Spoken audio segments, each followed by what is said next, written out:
ಎಲ್ರಿಗೂ ನಮಸ್ಕಾರ. ನಾ ಕಂಡ ಜಗತ್ತು ಕಲಿತ ಪಾಠಗಳು ಕಾರ್ಯಕ್ರಮಕ್ಕೆ ನಿಮ್ಮೆಲ್ಲರಿಗೂ ಆತ್ಮೀಯ ಸ್ವಾಗತ. ಈ ವಾರದ ವಿಷಯ ದುಡಿಮೆಗೆ ಗೌರವ, ಡಿಗ್ನಿಟಿ ಆಫ್ ಲೇಬರ್. ಸಾಮಾನ್ಯವಾಗಿ ಪಾಶ್ಚಿಮಾತ್ಯ ದೇಶದ ಆಚಾರ ವಿಚಾರ, ಉಡುಗೆ ತೊಡುಗೆ, ಆಹಾರ ಪದ್ಧತಿ ಎಲ್ಲದಕ್ಕೂ ಆಕರ್ಷಿತರಾಗ್ತಾರೆ. ಆದರೆ ಪಾಶ್ಚಿಮಾತ್ಯ ದೇಶಗಳಲ್ಲಿ ಅನುಸರಿಸುವಂತಹ ಒಂದು ಬಹಳ ಮುಖ್ಯವಾದ ಮೌಲ್ಯಯುತವಾದ ಅಂಶವನ್ನು ಕಡೆಗಣಿಸ್ತಾರೆ. ಅದೇ ಡಿಗ್ನಿಟಿ ಆಫ್ ಲೇಬರ್. ಎಲ್ಲ ಕೆಲಸಕ್ಕೂ ಸಮಾನವಾದ ಗೌರವವನ್ನು, ಪ್ರಾಮುಖ್ಯತೆಯನ್ನು ಕೊಡುವಂತಹ ಒಂದು ಮನೋಭಾವ ಪಾಶ್ಚಿಮಾತ್ಯ ದೇಶಗಳಲ್ಲಿ ಪ್ರತಿಯೊಂದು ಕೆಲಸಕ್ಕೂ, ವೈದ್ಯರಾಗಲಿ, ಇಂಜಿನಿಯರ್ಗಳಾಗಲಿ, ಶಿಕ್ಷಕರಾಗಲಿ, ರಸ್ತೆ ಬದಿಯ ಸ್ವಚ್ಛತೆಯನ್ನು ಮಾಡುವಂತಹ ಸಿಬ್ಬಂದಿಗಳಾಗಲಿ, ಎಲ್ಲರಿಗೂ ಕೂಡ ಸಮಾನವಾದ ಗೌರವವನ್ನು ನೀಡಲಾಗುತ್ತೆ.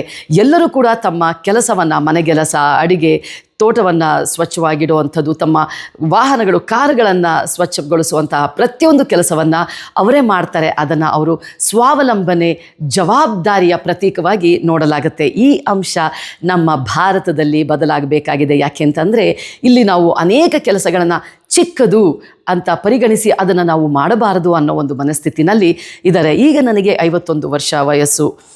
ಮುಂಚೆಯಿಂದ ಇವತ್ತಿನವರೆಗೂ ಕೂಡ ಪ್ರತಿಯೊಂದು ಕೆಲಸವನ್ನು, ಮನೆಯನ್ನು ಸ್ವಚ್ಛವಾಗಿಡೋದು, ನಮ್ಮ ವಾಹನಗಳನ್ನು ಸ್ವಚ್ಛವಾಗಿಡೋದು, ನನ್ನ ಒಂದು ಚಿಕ್ಕ ತೋಟವನ್ನು ನೋಡ್ಕೊಳ್ಳೋ ಅಂಥದ್ದು, ಅಡಿಗೆ ಮಾಡುವಂಥದ್ದು, ಪ್ರತಿಯೊಂದು ಕೆಲಸವನ್ನು ನಾನೇ ಮಾಡುವಾಗ ಪದೇ ಪದೇ ನನ್ನನ್ನು ಕೇಳಲಾಗುವಂತಹ ಪ್ರಶ್ನೆ, ಯಾಕೆ ನೀವು ಎಲ್ಲ ಕೆಲಸವನ್ನು ನೀವೇ ಮಾಡ್ಕೊಳ್ತೀರಾ, ಯಾರಾದರೂ ಕೆಲಸಕ್ಕೆ ಇಟ್ಕೊಳ್ಬಾರ್ದಾ ಅಂತ ಕೇಳ್ತಾರೆ. ಇಲ್ಲಿ ಕೆಲಸಕ್ಕೆ ಸಹಾಯಕ್ಕೆ ಇಟ್ಕೊಳ್ಬೇಕು ಅನ್ನೋ ಅಂಶ ನನಗೆ ಶ್ರಮ ಆಗುತ್ತೆ ಅನ್ನೋದಕ್ಕಿಂತ ಹೆಚ್ಚಾಗಿ ಪ್ರತಿಷ್ಠೆಯ ಅಂಶವಾಗಿ ಪರಿಗಣಿಸಲಾಗುತ್ತೆ.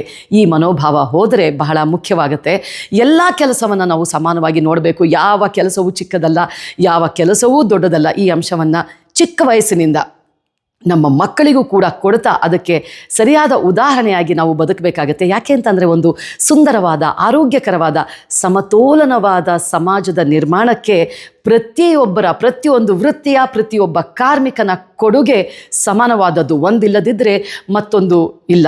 ರೈತನಿಂದ ಹಿಡಿದು ವಿಜ್ಞಾನಿಯವರೆಗೆ, ವೈದ್ಯನಿಂದ ಹಿಡಿದು ಶಿಕ್ಷಕರವರೆಗೆ, ರಸ್ತೆ ಬದಿಯನ್ನು ಸ್ವಚ್ಛಗೊಳಿಸುವಂತಹ ಕಾರ್ಮಿಕರಿಂದ ಹಿಡಿದು ಎಲ್ಲ ಪ್ರತಿಯೊಬ್ಬರ ಶ್ರಮ, ಪ್ರತಿಯೊಬ್ಬರ ಕೊಡುಗೆ ನಮ್ಮ ಸಮಾಜ ನಿರ್ಮಾಣಕ್ಕೆ, ರಾಷ್ಟ್ರ ನಿರ್ಮಾಣಕ್ಕೆ ಬಹಳ ಮುಖ್ಯವಾದದ್ದು. ಒಬ್ಬರಿಲ್ಲದಿದ್ರೂ ಸಹ ಈ ಪ್ರಪಂಚ, ಈ ದೇಶ ಮುಂದೆ ಹೋಗೋದಿಲ್ಲ ಅನ್ನೋ ಒಂದು ಮನಸ್ಥಿತಿಯನ್ನು, ವಿಚಾರವನ್ನು ನಮ್ಮ ಮಕ್ಕಳಿಗೆ ಕೊಡೋದು ಕೂಡ ಬಹಳ ಮುಖ್ಯವಾಗುತ್ತೆ.